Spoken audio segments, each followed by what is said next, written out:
So up until recently, I wasn't aware that you could get 123 Estate with only 5 seats until I bought one to restore it and found this was the case. This has led to the purchase of a second vehicle, which I'm just demonstrating had the rear seats in it. So you can see they're hidden under the carpet, which can be clipped down, and then they fold up through a handle at the back, and then the segment closer to the tailgate is folded over.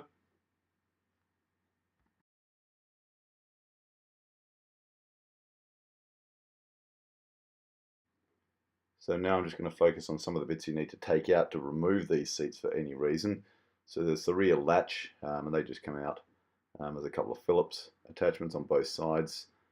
They're pretty straightforward, although I did have one nut thread around, which is a nuisance. There's the hinges, which don't need to be removed because that segment, the rear pad, comes out in one. Folding it down gives access to, shows the top end, which is covered in vinyl and has clips for the carpet. But to remove it, you need to remove these Phillips at the hinges. And between these two hinges is a little spring-loaded mechanism you'll see later on, which is a little bit of a nuisance. So the seat belts are normally held in with elastic straps. And as this segment comes down, there's the handle they use to lift them up. There's the hinge mechanism with three Phillips on each side. And interestingly, there's actually a wood segment sitting right at the back, which needs to be removed. And these are the seat belts. The seat belt mechanism there in the middle is screwed on, and then the seat belt mechanism is just behind that, which requires the carpet removal. And the same on the driver's side, sorry, for a right-hand drive vehicle. So the reason I wanted another set of carpets is I need to send a set off as a template for the overseas trimmer to fabricate the rear leather seats, which has then led me to find even more wagons. And I found a mini jackpot in rural Western Australia, where a chap had, well, solely diesels, which were run on biodiesel. Seats in one of the cars where I've removed the hinge screws to start with, although in reality it's the other segment which needs to come out first. There's that spring mechanism between the hinges, and I think you need to detach that from the seat first on the peripherals, because without the spring being released from under the carpet, you can't get that segment out without damage.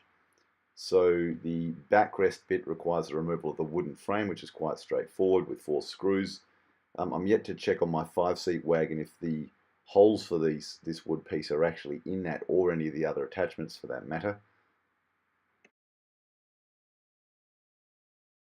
You've then got the 3 screws on each side for the backrest hinges, and they came out pretty straightforward without any significant issues. There's no water ingress or rust.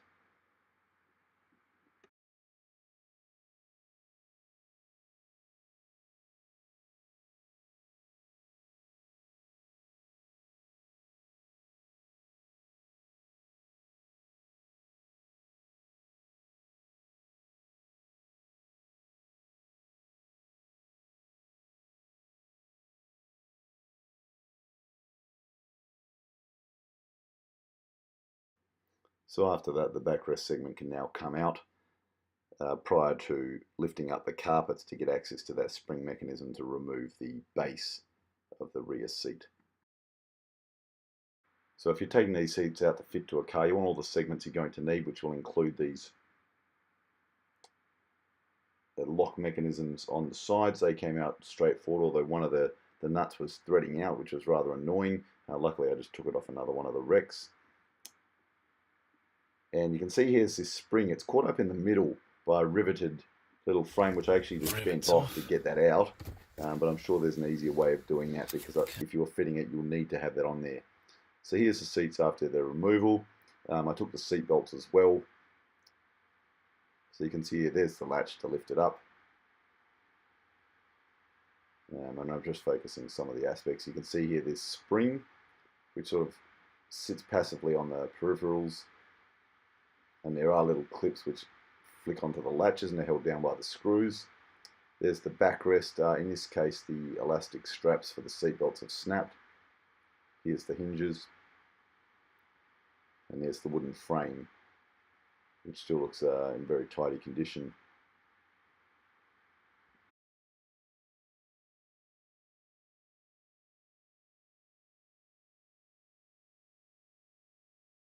So I haven't yet pulled off the vinyl off the rear, which will probably reveal all the screws to hold on the cushions and the other pieces.